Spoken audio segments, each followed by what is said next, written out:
Queridos irmãos, graça e paz. Deus que nós servimos, esse Deus poderoso, digno de todo louvor, digno de toda a adoração.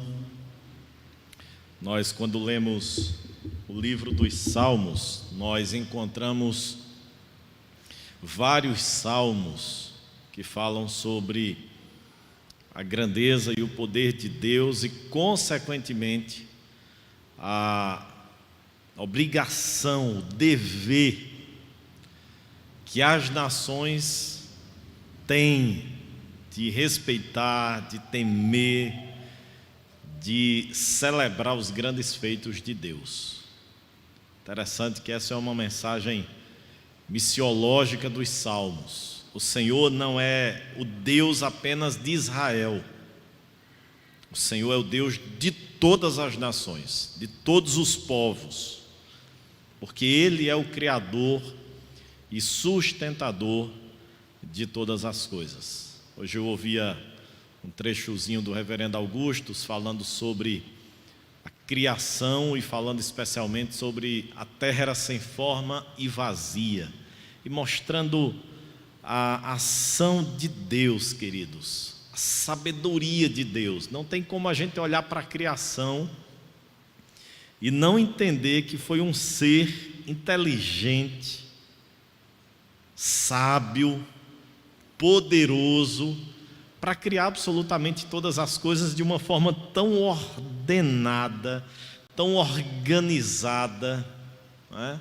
Aquilo que o professor Marcos Eberlin trabalha muito, né, sobre o design inteligente, né? Ou seja, foi um ser inteligente que criou todas as coisas, que formou, organizou, deu ordem a todas as coisas. E esse ser não foi um Big Bang, não foi uma casualidade, foi o nosso Deus, esse Deus poderoso que está sentado num trono, governando absolutamente todas as nações, porque Deus não governa só a sua igreja, Deus governa todos os povos. Ele é esse Deus poderoso que requer das nações esse temor, essa adoração e esse louvor, e aqueles que não o fizerem, no dia do juízo final, serão certamente punidos, castigados e condenados pelo Senhor Deus. Daí Paulo dizer que os homens são indesculpáveis por terem adorado a criação e a criatura em vez do Criador de todas as coisas. Queridos, eu quero nessa oportunidade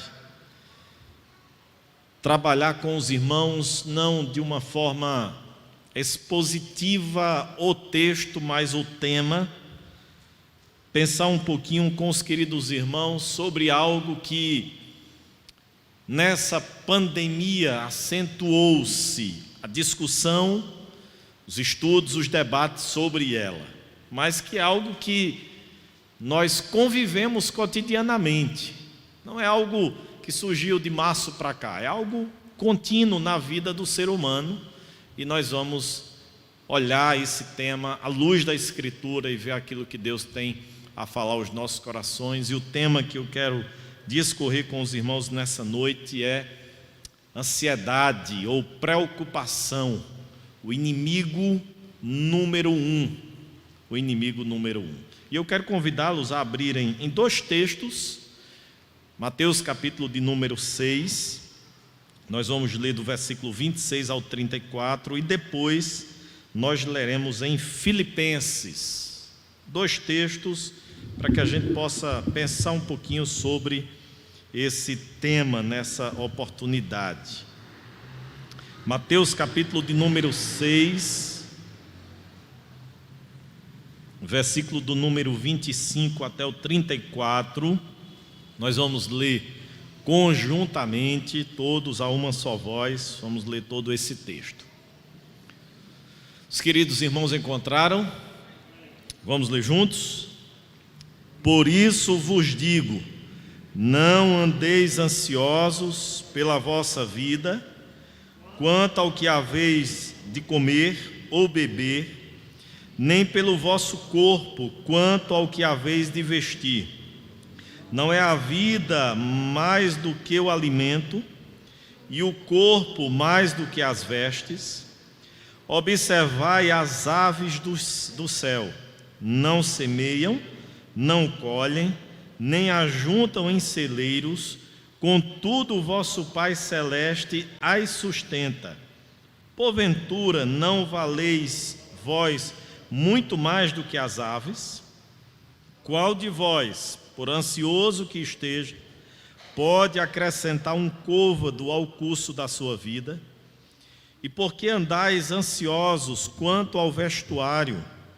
Considerai como crescem os lírios do campo. Eles não trabalham nem fiam. Eu, contudo, vos afirmo que nem Salomão, em toda a sua glória, se vestiu como qualquer deles. Ora, se Deus veste assim a erva do campo, que hoje existe e amanhã é lançada no forno, quanto mais a vós outros, homens de pequena fé. Portanto, não vos inquieteis dizendo: que comeremos, que beberemos, ou com que nos vestiremos? Porque os gentios é que procuram todas estas coisas, mas vosso Pai Celeste sabe que necessitais de todas elas. Buscai, pois, em primeiro lugar o seu reino e a sua justiça, e todas estas coisas vos serão acrescentadas. Portanto, não vos inquieteis com o dia de amanhã, pois o amanhã trará os seus cuidados. Basta ao dia o seu próprio mal. Agora, queridos, passemos aí as nossas Bíblias para Filipenses, capítulo de número 4. Filipenses 4, versículos 6 e 7. Filipenses 4, 6 e 7.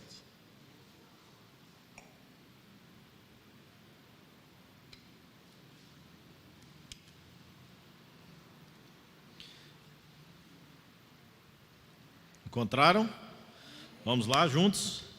Não andeis ansiosos de coisa alguma, em tudo, porém, sejam conhecidas diante de Deus as vossas petições, pela oração e pela súplica, com ações de graças. E a paz de Deus, que excede todo entendimento, guardará o vosso coração e a vossa mente em Cristo Jesus. Amém. Vamos orar, queridos. Senhor, nós pedimos que o Senhor nos dê a graça nessa noite, nessa oportunidade de sermos abençoados, edificados, encorajados pela Tua Santa Palavra. Pedimos que o Senhor traga palavra fácil à minha vida, de forma que a Tua igreja, que o Teu povo compreenda e entenda a Tua Palavra. E de forma que saiamos daqui edificados, fortalecidos, animados, porque temos a certeza de que o Senhor cuida das nossas vidas. Dá-nos a Tua bênção, Pai, em nome de Jesus. Amém. Amém. Queridos, um conhecido líder cristão, ele chamou a ansiedade ou a preocupação de inimigo público número 1. Inimigo público número 1. E nós poderíamos de imediato, ao ouvir essa adjetivação da ansiedade como inimigo público número 1, nós poderíamos de imediato questionar: será que de fato a ansiedade, a preocupação é algo tão perigoso? É algo tão sério, é algo tão nocivo, a ponto de considerarmos como inimigo público número 1? Será que não há outros inimigos primeiros? E a ansiedade, conquanto tem um grau de seriedade, mas ela não se classificaria como número 1. Será que nós não refutaríamos essa afirmação?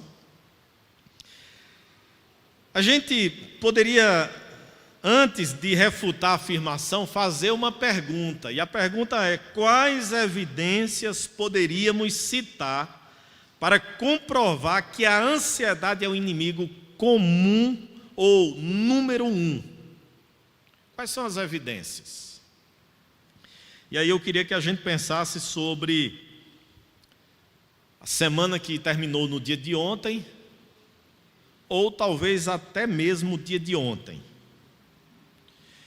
Pensando sobre essa semana, de domingo passado até ontem, até sábado.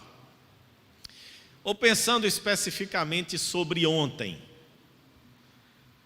Quantos de nós, e respondamos de forma muito honesta, quantos de nós poderíamos dizer honestamente que não se preocuparam com nada, absolutamente nada durante esse tempo?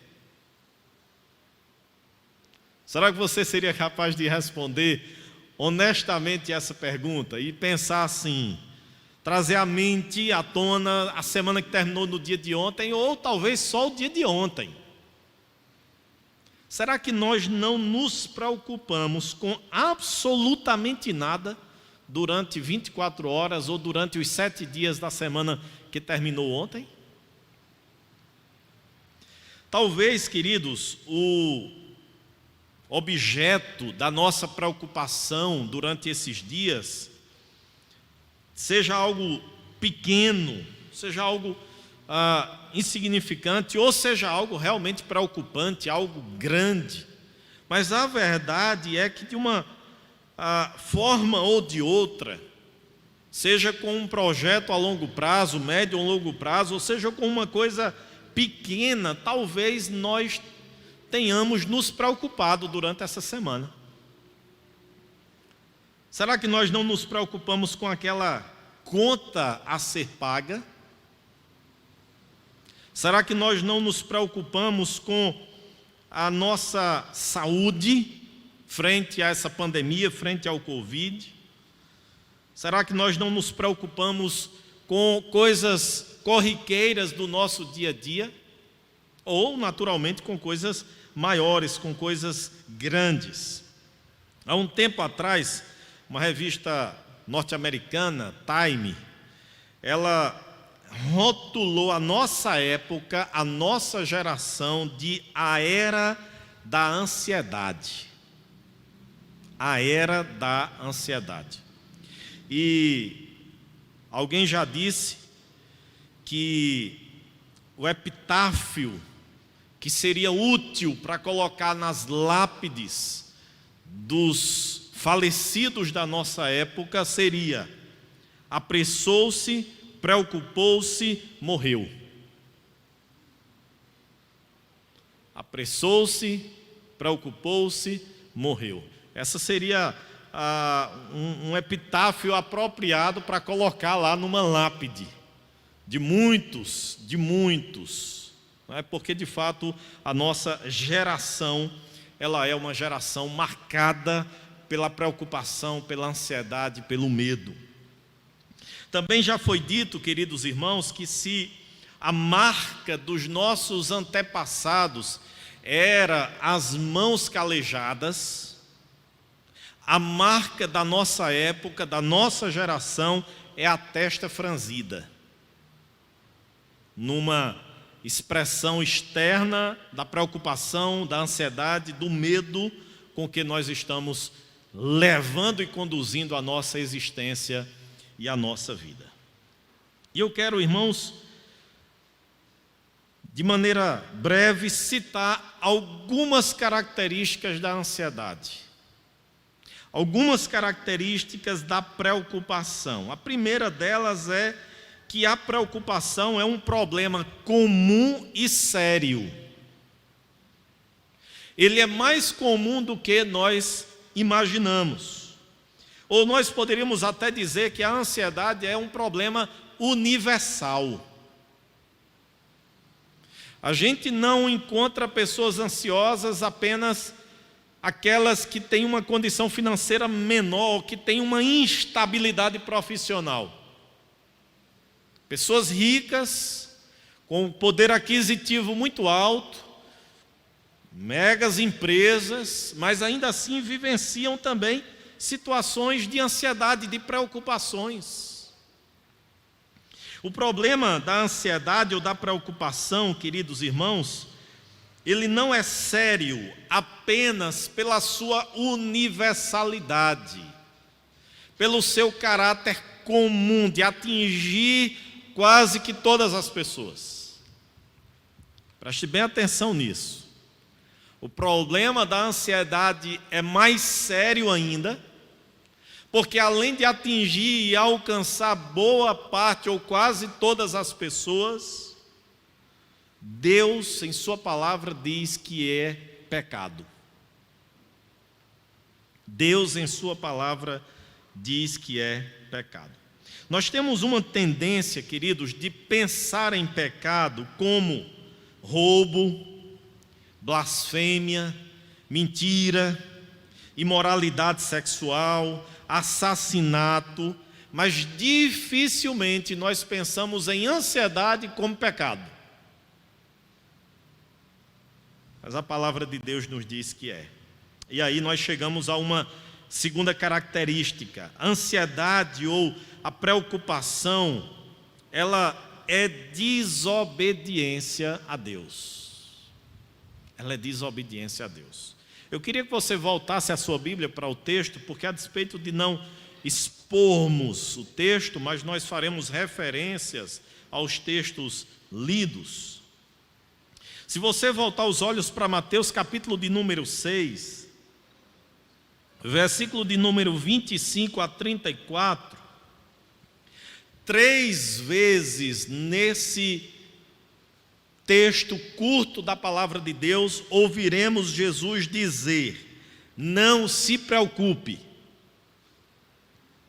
não se preocupe, não se preocupe. 3 vezes Jesus vai tratar sobre esse assunto, sobre esse tema. Não se preocupe, não se preocupe, não se preocupe. E ele, queridos irmãos, não diz isso como uma sugestão. Aquela ideia da autoajuda, não é? 10 passos para você ser rico, 10 passos para você se tornar um bilionário, 10 atitudes para você ser um vencedor. Jesus não está aqui, queridos, dando conselhos, orientações de uma vida melhor. Jesus está ordenando aos seus discípulos. Então a transgressão das ordens de Jesus, tanto pela sua proibição negativa, utilizando a partícula não, como afirmativamente, quando ele diz faça, proceda, haja dessa forma, é pecado, é desobediência a Deus. Não é algo que nós podemos ter a escolha de seguirmos ou não, de obedecermos ou não. É algo que nós precisamos cumprir. A preocupação também, queridos, ou a ansiedade, ela traz sérias consequências. Ela traz sérias consequências. Nós sabemos, não é, que a preocupação ou que a ansiedade é algo muito sério, porque a Bíblia mostra vários exemplos de pessoas que desfrutaram de consequências trágicas em sua vida por causa da ansiedade. E eu vou apenas citar um exemplo. Quando nós olhamos para Gênesis capítulo de número 12, ou Gênesis de 12 a 20, e especialmente o capítulo 12 e o capítulo 20, nós vemos o nosso pai da fé, Abraão. E nós vemos Abraão com um procedimento pecaminoso diante de Deus. Qual foi o procedimento pecaminoso diante de Deus que Abraão cometeu já no início da sua jornada? Foi mentir a respeito da sua mulher, temendo pela sua própria vida, em virtude da beleza física da sua mulher, dizendo que ela não era esposa, mas que ela era o quê? Irmã. E por que Abraão fez isso? Abraão fez isso, claro que como resultado da sua natureza pecaminosa, mas muito mais do que isso, ele fez isso porque ele estava preocupado, ansioso, temendo a sua própria sobrevivência. Por que não citar Saul, que experimentou também consequências trágicas, em virtude da sua ansiedade, da sua preocupação, quando olhou as pessoas saudando de forma mais alegre, mais intensa a Davi, e se sentiu enciumado, preocupado com a popularidade crescente de Davi, e ele como rei não.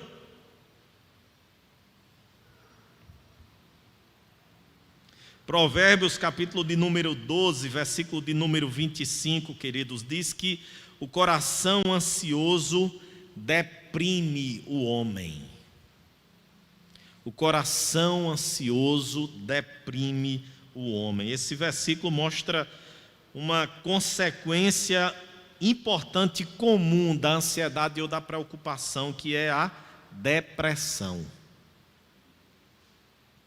Os estudiosos dizem, queridos, que ansiedade ou preocupação excessiva e depressão são irmãs siamesas. Ansiedade, preocupação excessiva e depressão são irmãs siamesas. Elas muitas vezes estão estreita e intimamente conectadas e ligadas. A preocupação é um problema sério porque tem sérias consequências. Ela pode destruir a nossa saúde, inclusive a nossa saúde física, e eu citava hoje pela manhã que pessoas ansiosas, temerosas, ou no geral, pessoas amarguradas, murmuradoras, reclamadoras, infelizes, têm afetado a sua própria saúde física. Doenças psicossomáticas, muitos estudiosos, inclusive a própria ciência, têm comprovado que a sua raiz, a sua origem, ou o seu gatilho, como se muitas vezes se chama hoje, está justamente na sua parte emocional. Hipertensão arterial, diabetes e outras doenças mais. E ela não destrói apenas a saúde, ela pode destruir também a felicidade. Já que alguém ansioso, preocupado, de tabela, naturalmente está flertando com a depressão. A preocupação, a ansiedade também, queridos, além de ser comum, de ser quase que universal, de ter esse caráter de desobediência a Deus, de trazer consequências trágicas, ela é inútil e desnecessária. E aqui eu quero, mais uma vez, voltar ao texto de Mateus capítulo 6. Porque Jesus, queridos irmãos, mostra a inutilidade total da ansiedade. E o texto nos remete, no versículo de número 27, que por mais ansioso que nós estejamos, por mais preocupados que nós estejamos, isso não mudará o curso natural das coisas. Por mais ansioso que você esteja, por mais preocupado que nós estejamos, isso não mudará, não afetará em absolutamente nada o curso daquilo que tem que acontecer ou que acontecerá na nossa vida. Porque nós não acrescentaremos um côvado ou um minuto, um segundo sequer à nossa existência se nós estivermos ansiosos. Queridos, vamos pensar, inclusive no momento que nós estamos vivendo, onde lá em março e abril nós nos trancamos em casa, nos fechamos, tudo bem, por orientações sanitárias, enfim, uma série de coisas. Ou por que não pensar na atualidade, onde nós ainda estamos vivendo essa situação de pandemia, E do ponto de vista físico, racional, é claro que nós devemos nos distanciar, usar máscaras, álcool em gel, ter todos os cuidados. Mas do ponto de vista da ansiedade, do medo, o que é que vai acrescentar? O que é que vai nos poupar de contrairmos o coronavírus e talvez viemos a falecer? A ansiedade? Nada. Porque a nossa vida, ela está onde? Nas mãos de Deus. É Deus quem dá e é Deus quem tira. Quando Jó teve esse entendimento a respeito de toda aquela situação que ele estava vivenciando, foi Deus quem me deu os meus filhos, foi Deus quem tirou, bendito seja o nome do Senhor. Então a ansiedade, queridos, a preocupação não aumentará ou diminuirá em absolutamente nada ao curso natural da nossa vida. Quando nós viveremos ou quando morreremos, a ansiedade não fará nada determinante. Então, por isso ela é inútil, ela é desnecessária. A preocupação, a ansiedade, ela também, além de ser inútil e desnecessária, ela é imprópria.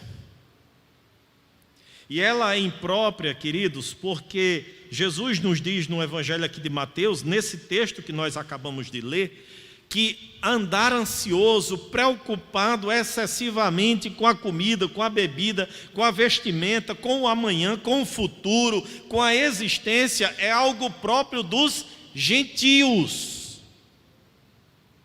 É algo próprio daqueles que não temem a Deus, que não conhecem a Deus.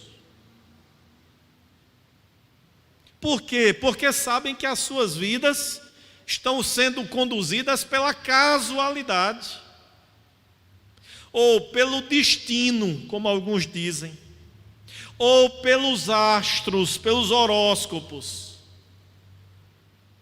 Os gentios, os ímpios, aqueles que não conhecem verdadeiramente a Deus, podem naturalmente até viver ansiosos, porque eles não sabem quem controla a vida deles. Mas Jesus disse: vocês não. Vocês que são meus filhos, vocês sabem quem controla, quem cuida, quem providencia, quem provê tudo o que vocês precisam. Então, andar ansioso, preocupado, é impróprio também aos filhos de Deus. Outra questão aqui, queridos, é que a preocupação ou a ansiedade, ela envolve incredulidade. Jesus diz no versículo de número 30, do capítulo 6 de Mateus: se Deus veste assim a erva do campo, que hoje existe e amanhã é lançada ao fogo, não vestirá muito mais vocês, homens de pequena fé. Queridos irmãos, nós não nos preocupamos o quanto deveríamos nos preocupar, ou mudar o termo, já que a preocupação hoje está tendo esse caráter vinculado à ansiedade. Ou nós não atentamos, nós não vigiamos, nós não cuidamos tanto dessa área do nosso coração que é a fé e a incredulidade, como nós deveríamos fazê-lo. Nós até nos preocupamos com, às vezes, a nossa área sexual, com a nossa área moral, com pecados externos ou alguns que estão lá contemplados nos 10 mandamentos, mas nós muitas vezes não vigiamos na área mais atacada por Satanás, pelo diabo, que é a fé, semear incredulidade e dúvida no nosso coração. Nós estamos brincando, e quando eu digo nós estamos brincando, é porque só há uma forma da fé nascer e se fortalecer no nosso coração, que é pela palavra de Deus, e nós não a lemos, nós não a ouvimos, nós não temos a palavra de Deus tão intensamente na nossa mente como deveríamos. Se pensássemos e se compreendêssemos que a incredulidade é algo terrível e que é o que o Satanás mais intenciona contra os filhos de Deus: semear dúvida, incredulidade no coração. E por que é que nós nos preocupamos? Nos preocupamos porque não cremos que Deus suprirá as nossas necessidades como Ele prometeu. Isso é o quê? É dúvida, é incredulidade, é não confiar em Deus, é não confiar na veracidade de Deus, na fidelidade de Deus. Nossa incredulidade é um questionamento da veracidade de Deus. Que Deus é verdadeiro, que Deus não é homem para mentir, nem filho do homem para se arrepender. Nossa incredulidade, ela questiona a soberania de Deus. Nós, quando nos tornamos ansiosos, preocupados em demasia, nós estamos com incredulidade no nosso coração, questionando e duvidando da soberania de Deus.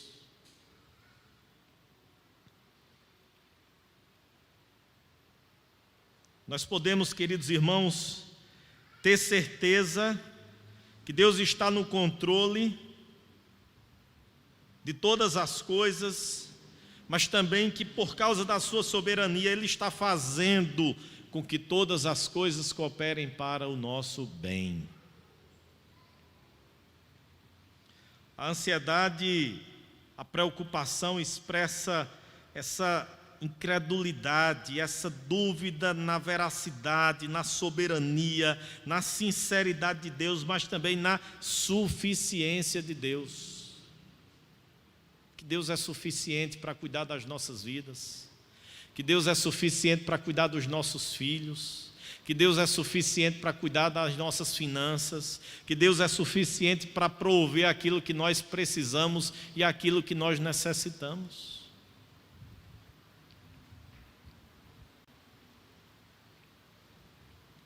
Quando estamos ansiosos, frequentemente é porque pensamos que os acontecimentos estão fora de controle.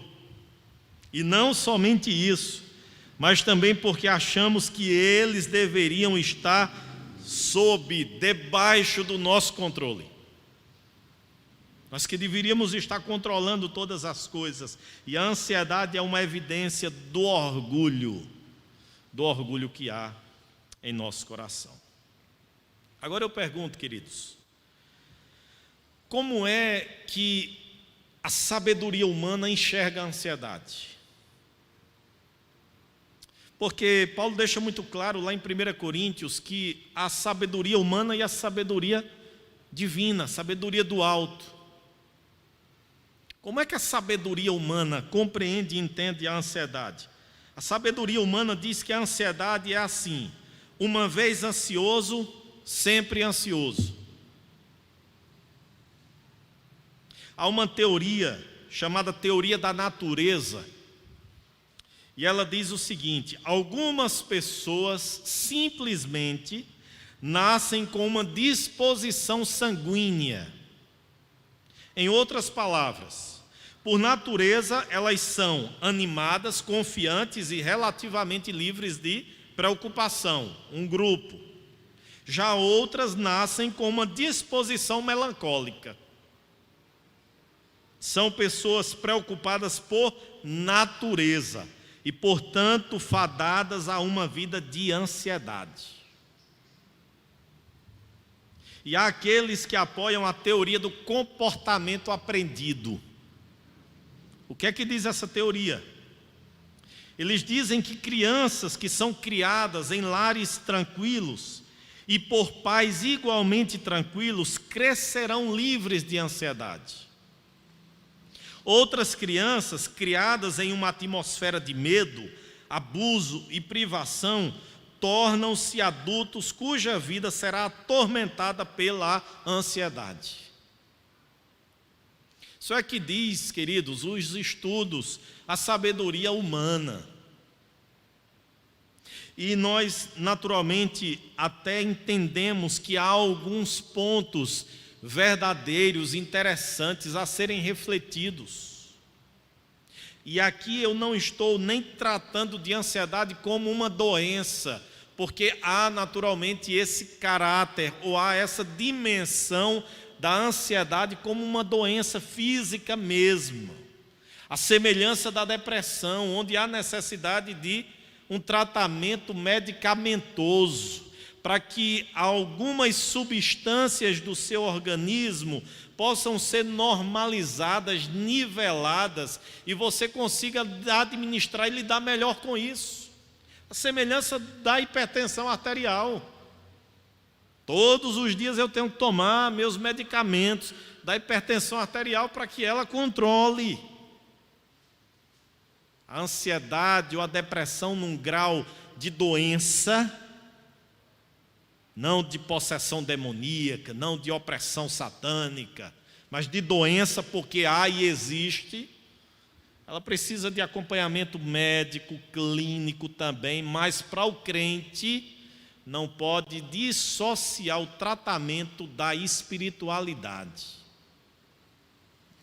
E eu nessa noite estou aqui com o foco na ansiedade como pecado, como um sentimento inerente à nossa natureza pecaminosa, não como apenas uma doença. E, para tanto, eu faço a pergunta no intuito de caminharmos para o final. Como é que a palavra de Deus então lida, ou como é que a palavra de Deus trata sobre o tema? Nós vimos, baseado em Mateus, algumas características da inutilidade, do fato de ser desnecessária, de mostrar a incredulidade do nosso coração, de não acrescentar, de não mudar, de não influenciar, de ser uma desobediência, uma rebelião contra Deus. Mas, no sentido amplo, geral, o que é que a Bíblia nos diz a respeito da ansiedade? Queridos, o que a Bíblia nos diz a respeito da ansiedade ou da preocupação é que ela pode ser vencida, é que ela pode ser superada, é que ela pode ser transposta. E essa é a boa notícia que a palavra de Deus nos traz. Não a notícia desesperadora da teoria da natureza, que você nasceu com seu sangue sanguineamente, você já tem predisposição para ser melancólico, para ser depressivo, para ser triste, para ser uma pessoa angustiada.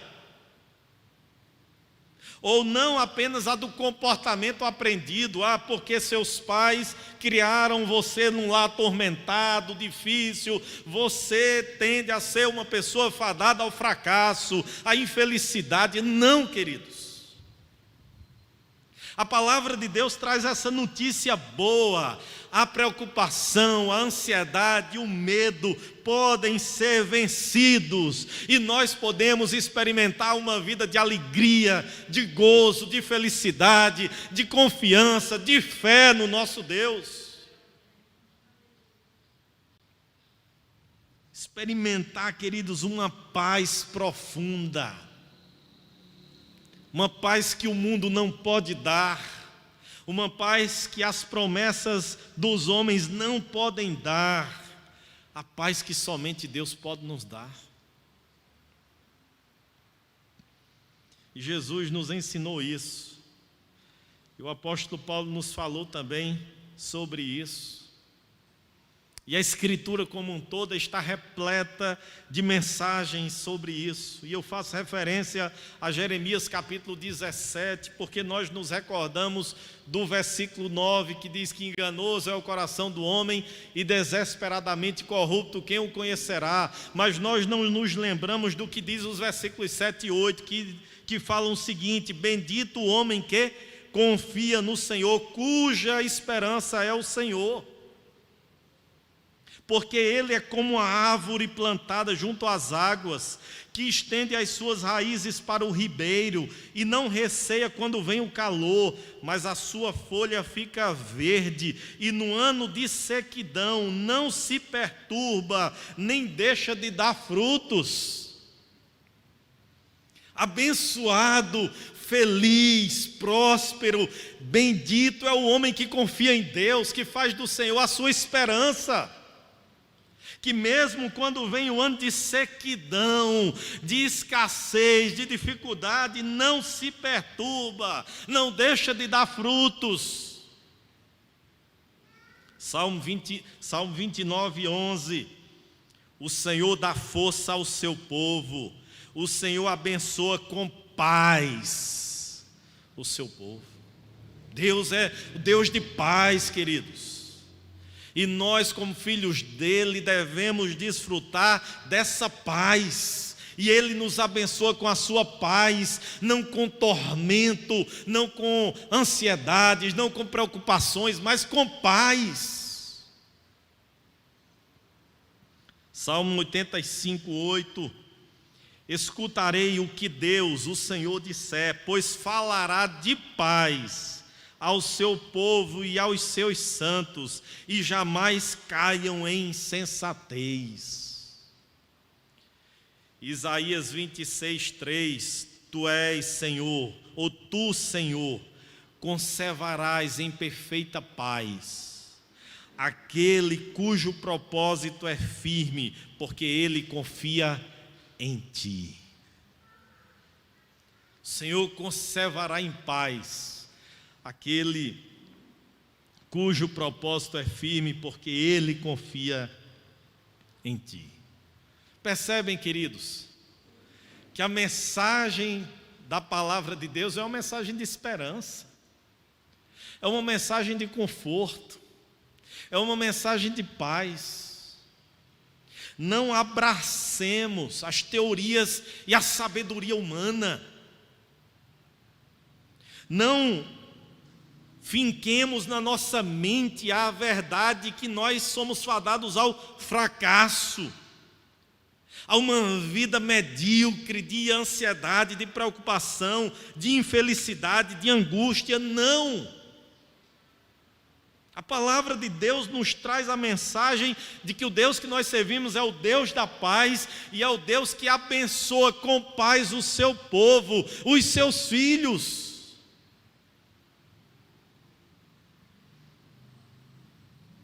E eu quero finalizar citando 4 aspectos importantes que nós encontramos no texto de Filipenses que nós lemos, Filipenses 6 e 7. Quando Paulo diz, não andeis ansiosos por coisa alguma, em todas as coisas, porém, se façam conhecidos, ou todas as preocupações, ansiedades e medos, façam todas elas conhecidas diante de Deus, pela oração, pela súplica, com ações de graças. E aí o versículo de número 7, a paz de Deus, que excede todo o entendimento, guardará a vossa mente e coração. 4 aspectos básicos aqui em Filipenses 4, 7. Primeiro, a verdadeira paz é a paz de Deus. Não é a paz de uma disposição confiante ou de uma infância feliz.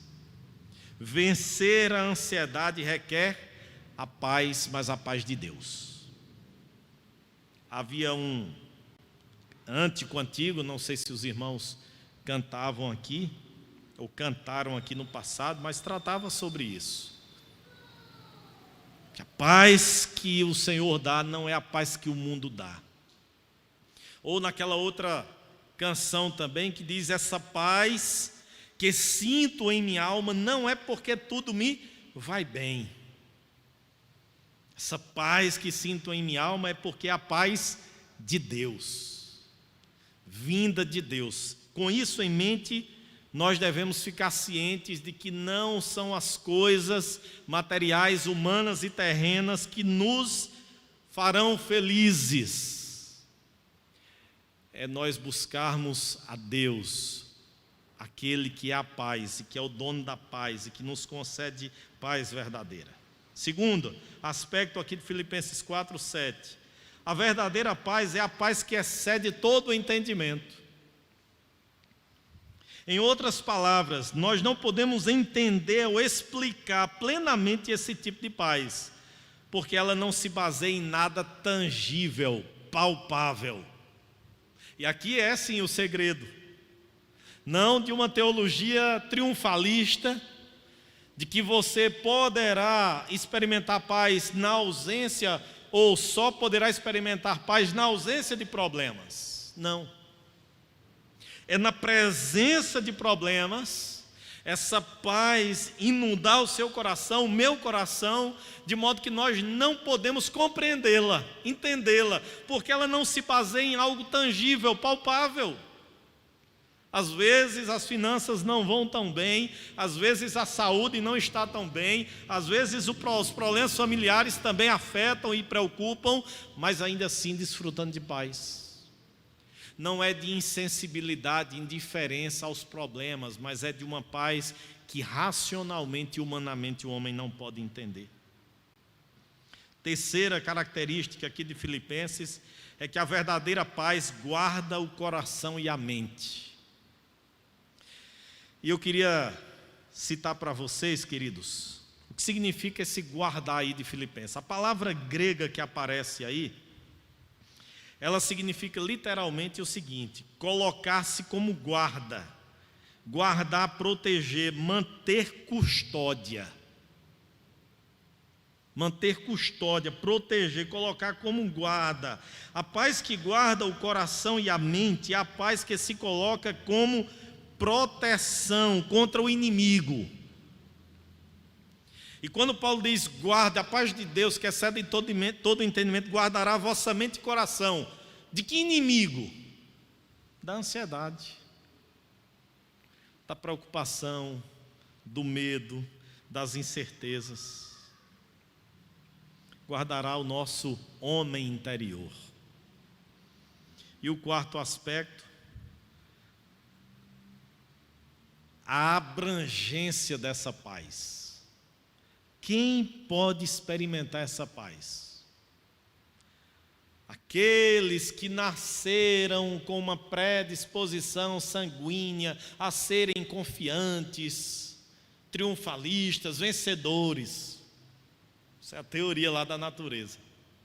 Ou aqueles que nasceram num lar bem ajustadinho, os pais bem quietinhos, bem tranquilos, bem confiantes, que não passaram nenhum aperto, que não viram nenhuma discussão dos pais, que não viram nenhum problema na vida. Então esses é que têm o direito de usufruir de paz. Você que nasceu num lar desajustado, cheio de problema, de crise, você está fadado ao fracasso. Você que nasceu com uma predisposição sanguínea para ser depressivo, melancólico, você está fadado ao fracasso, porque você não nasceu ansioso, você não nasceu com essa disposição, uma vez ansioso, ansioso para sempre. É isso que a Bíblia diz, irmãos, não. A abrangência aqui da paz, quem é que pode experimentar paz? Todos aqueles que confiam em Cristo Jesus.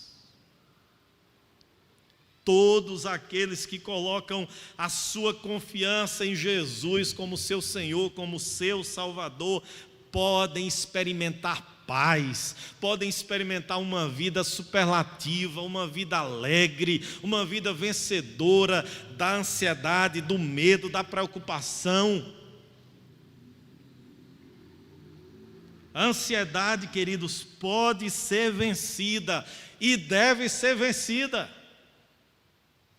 E o único caminho para que a gente vença a ansiedade não é outro senão a confiança no nosso Deus, no cuidado, na proteção, no amparo do Senhor Jesus. É colocar a nossa vida por inteiro e por completo nas mãos dEle e ter a certeza que Ele cuida dela. Sabe qual é o problema? É porque nós, Senhor, entrego tudo a Ti, como a gente canta aqui, e eu entrego tudo a Ti, Senhor. Mas a gente fica com a cordinha, a gente fica com um barbante, puxando os problemas, as lutas, as dificuldades que fazem parte da nossa vida e não entregamos tudo de fato a Deus. Porque se nós entregarmos tudo de fato ao nosso Deus, nós desfrutaremos de paz, porque Ele é o Deus da paz. Você é uma pessoa ansiosa, ou você tem vivenciado momentos de ansiedade na sua vida? Ontem eu finalizo contando essa experiência. Ontem a gente conversava, não é, presbítero Maurício, sobre preocupações com pessoas queridas nossas enfermas e que moram em outra cidade ou que estão distantes, e que a gente fica, e a pessoa compartilhava: pastor, a gente fica com aquele medo, né, de que qualquer ligação pode ser uma notícia triste, né? E de fato é.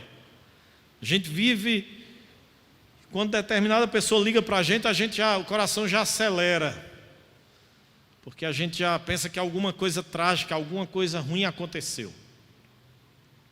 Isso é a tendência do nosso coração, isso é a universalidade da ansiedade. E não há, queridos, outra forma da gente desfrutar de paz, da gente viver alegremente, senão confiando e entregando nossos familiares, nossas vidas, nossas finanças, nosso sustento ao nosso Deus. Ao nosso Deus. Vamos orar? Feche seus olhos, fique em pé, coloque a sua vida diante do Senhor e peça por duas curas. Se porventura você tem ansiedade como doença, peça para Deus lhe curar.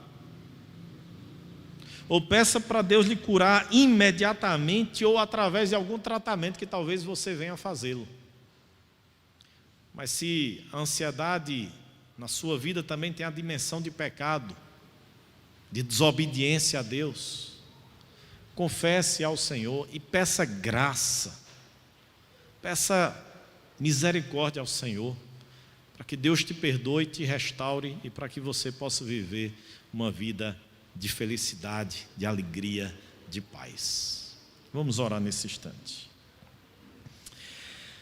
Senhor Deus, nós nos colocamos nas Tuas mãos nessa noite, convictos, convencidos de que o nosso coração naturalmente ele é ávido e dado à ansiedade.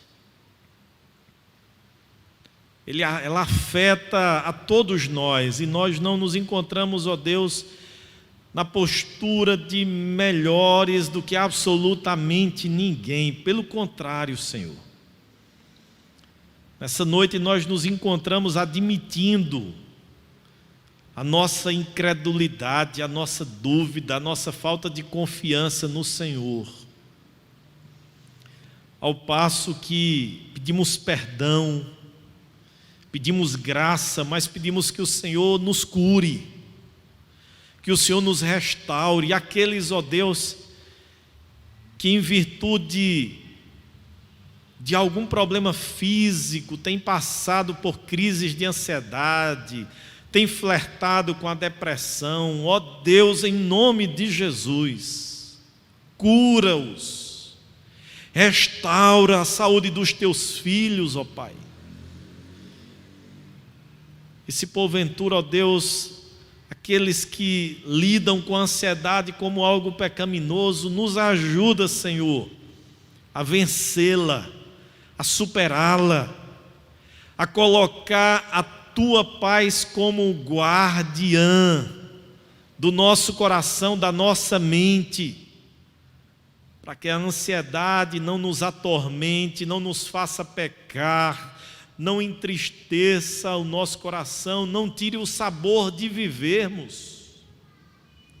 Ó Deus, traz alegria, traz paz aos nossos corações, para o louvor da Tua glória, porque nós servimos ao Deus de toda a paz, e que abençoa o Teu povo, os Teus filhos com paz. Por isso abençoa a Tua igreja nessa noite com paz, que nos assemelhemos ao salmista, a nessa noite dizermos: em paz me deito e logo pego no sono, porque só Tu, Senhor, me fazes repousar em segurança. Que tenhamos de fato uma noite de sono tranquilo, reparador, certos de que a nossa vida, a vida dos nossos familiares, a vida dos nossos amigos, dos nossos irmãos, a nossa vida financeira, o nosso sustento, a nossa saúde, a durabilidade da nossa existência, tudo isso, ó Pai, está nas Tuas mãos. Ajuda-nos, ó Deus, e traz-nos paz, em nome de Jesus. Amém. Amém. Amém. Vamos louvar o nosso Deus, queridos.